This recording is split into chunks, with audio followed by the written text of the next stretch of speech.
Con su gran hoz y su túnica negra, ella se me apareció, platicó conmigo y me mostró cosas que jamás imaginé. Pero sus palabras tenían un precio muy alto, porque me pasó lo inimaginable. El macabro humor de la muerte, escrita por Casamitos. Los pensamientos de Mariela se agitaban, como un enjambre de abejas furiosas dentro de su mente atormentada, incapaz de encontrar refugio en el dulce abrazo del sueño. Sus ojos cansados se abrían de par en par en la oscuridad de su habitación. La luna arrojaba un resplandor pálido sobre los muebles y las paredes, acentuando los contornos y arrojando destellos siniestros en cada rincón. El viento gemía afuera como si fuera el eco de los lamentos que Mariela se negaba a reconocer. Las voces susurrantes en su cabeza la arrastraban hacia los abismos más oscuros de su propia mente. Si hubiera sido una mejor hija, y si hubiera sido más comprensiva, más presente.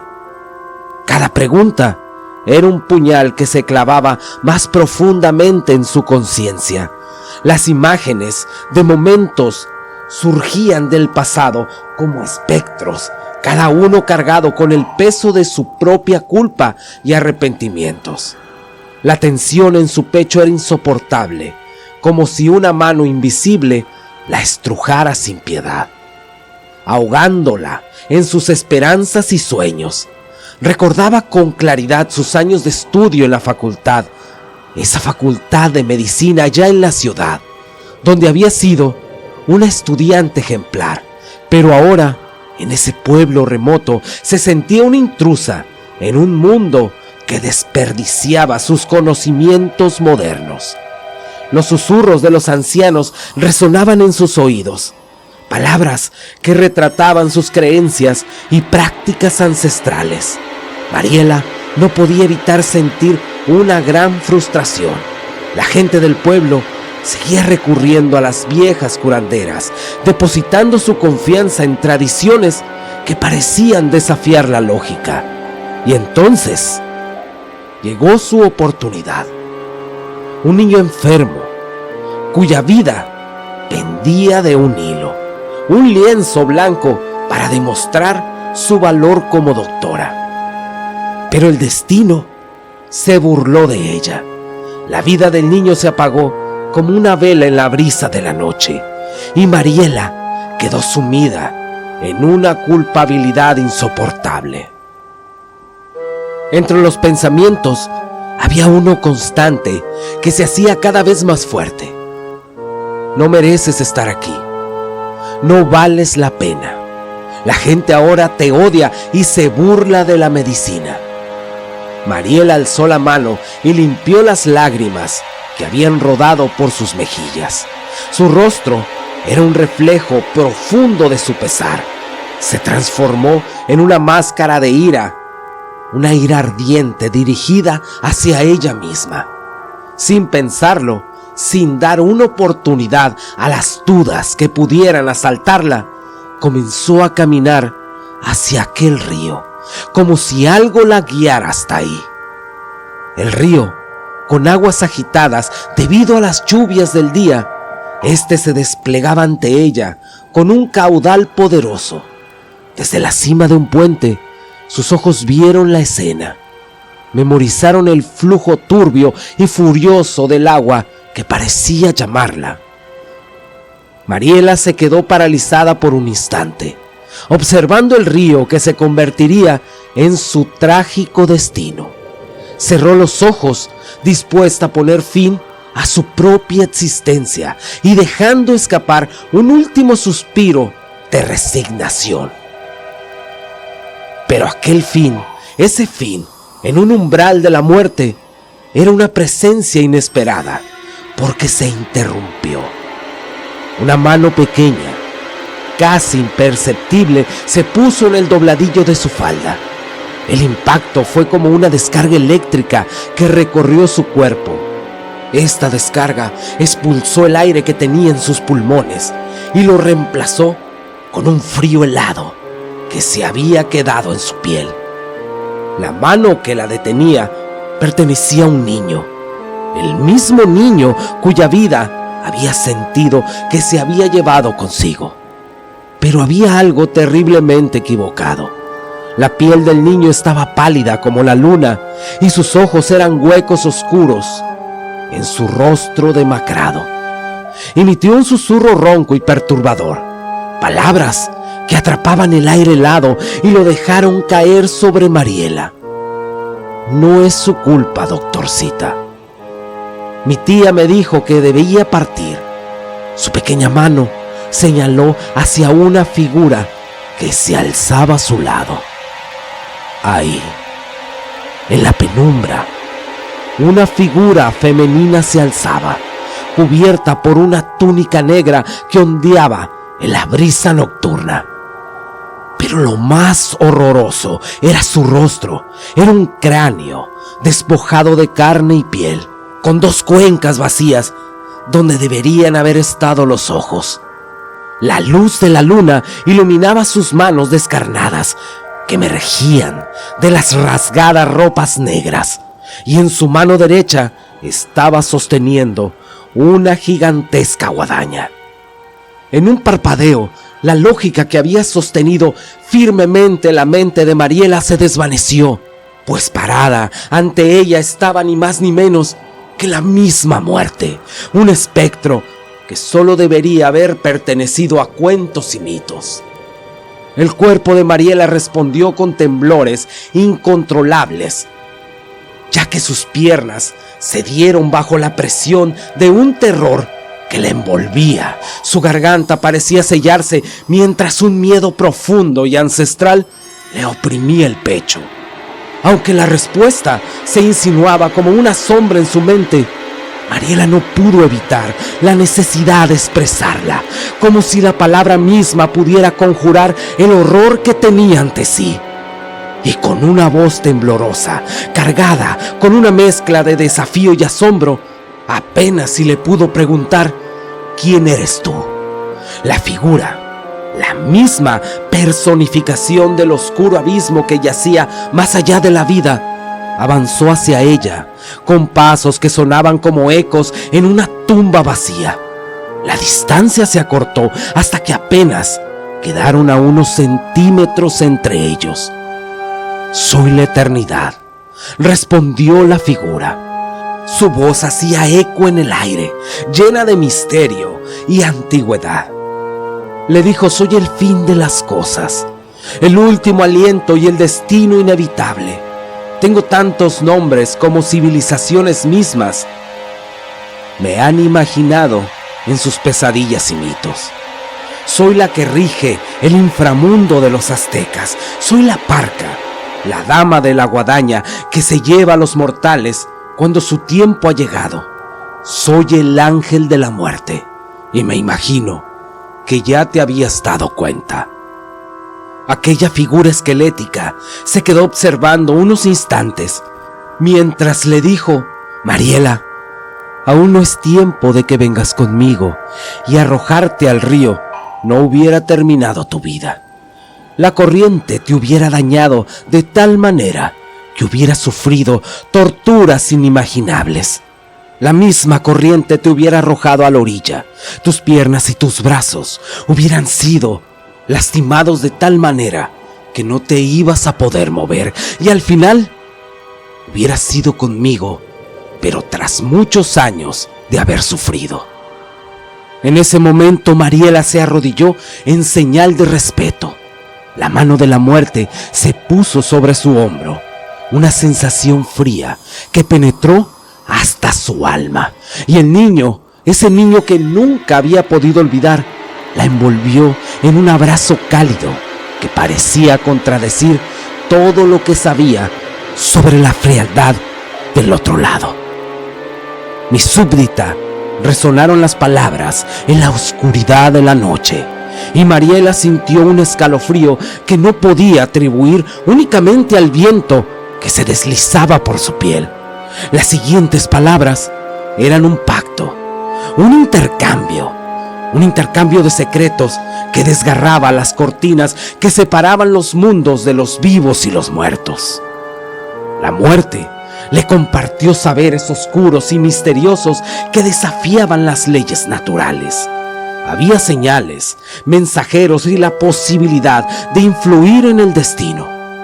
El tecolote, conocido como un búho por otros, era emisario de la enfermedad y la decadencia, que prevenían de la muerte de un inminente tránsito hacia el otro lado. Sin embargo, su presencia no era necesariamente sentenciada por la muerte, pues la muerte misma podía ser evitada si se intervenía a tiempo.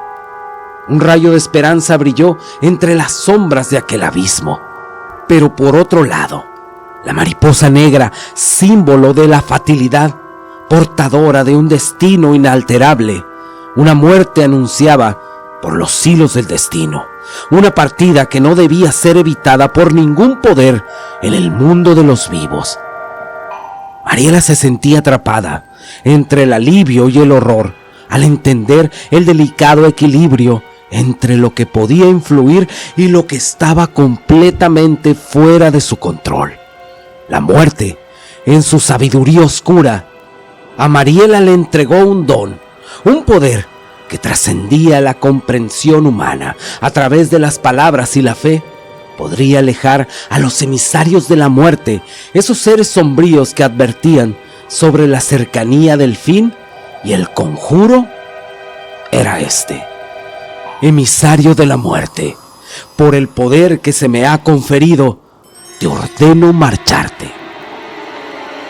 Al momento de decir las palabras, la muerte tomó la mano de aquel niño y así se marcharon. Y a unos metros de ella, el niño volteó con una sonrisa que parecía partirle la cara en dos.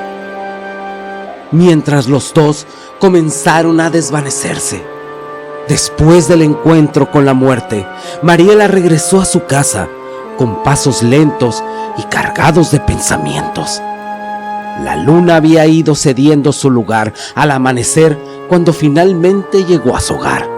Por fin se acostó en su cama y ahí descansó para tratar de entender todo lo que había visto. Al final el sueño llegó, pero fue bastante corto. Los golpes en la puerta resonaron, interrumpiendo su descanso. Una señora humilde, con expresión cargada de preocupación, buscaba su ayuda para su esposo, quien se encontraba en cama debido a mucha fiebre. Mariela se levantó, aún aturdida por la falta de sueño y las emociones recientes. Agarró su maletín, el instrumento que había sido su aliado en la lucha contra la enfermedad. Siguió a la mujer hasta su casa, donde el aroma del hogar humilde se mezclaba con el aire del amanecer.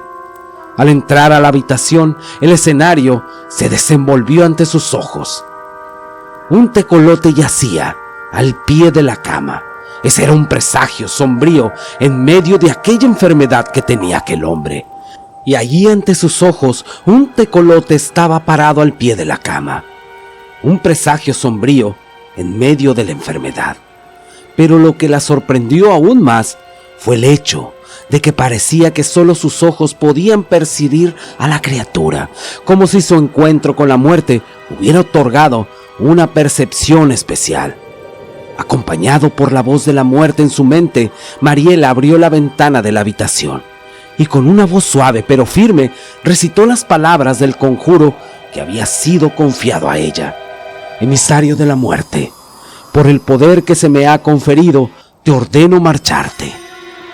El tecolote pareció mover su cabeza en señal de obediencia, una inclinación que parecía un reconocimiento de la autoridad que Mariela había adquirido. Con un aleteo majestuoso, emprendió el vuelo, desapareciendo de aquella habitación. Después de que el tecolote se fue, Mariela se volvió al paciente enfermo. Con habilidad y precisión administró los medicamentos necesarios, inyectando antibióticos y ofreciendo el alivio que la medicina moderna podía brindar.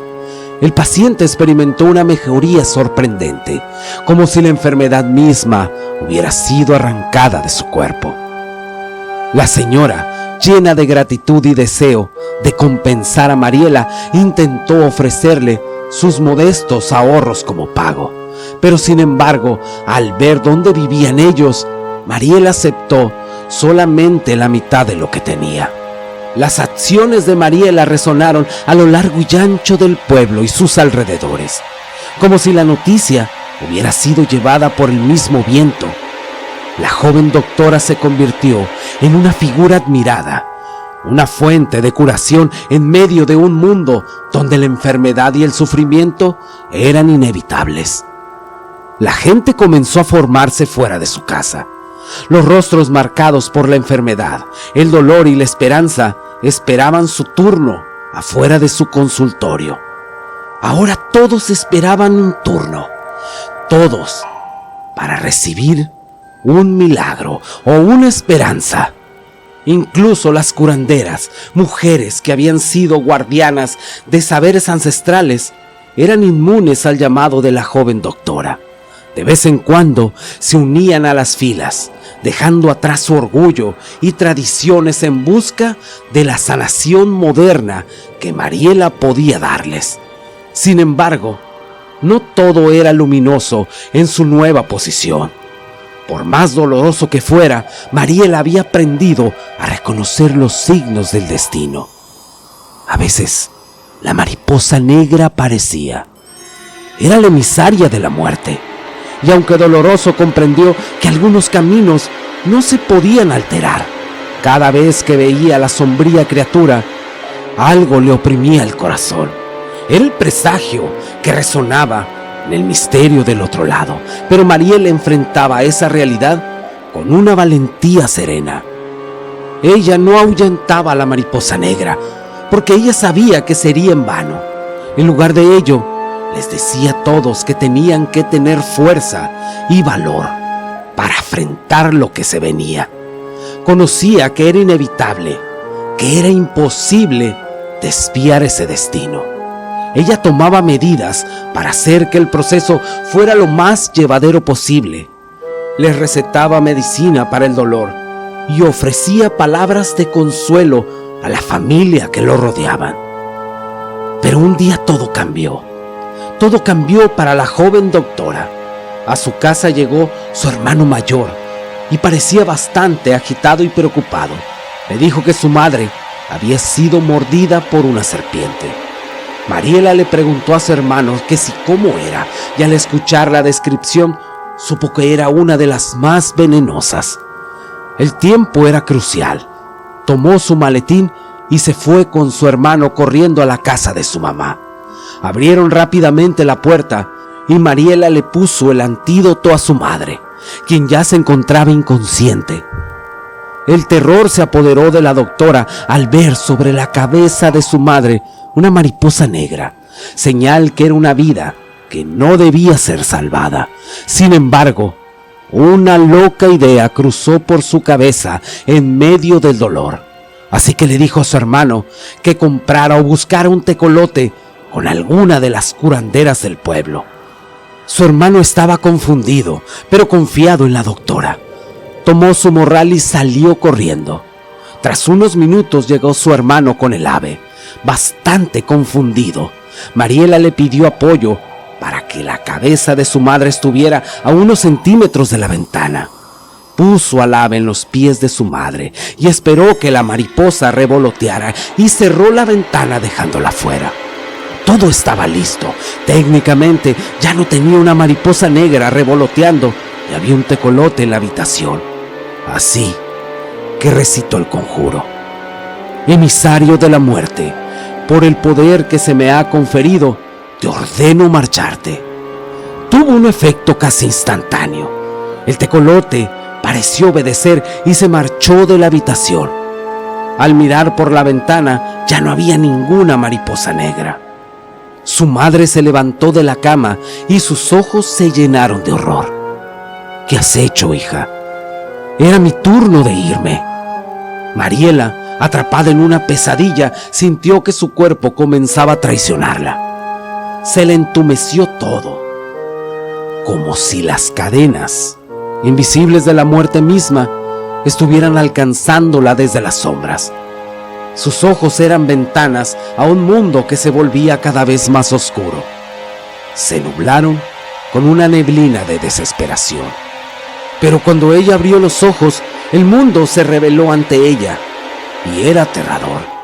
El puente y la misma muerte estaban una vez más ante ella.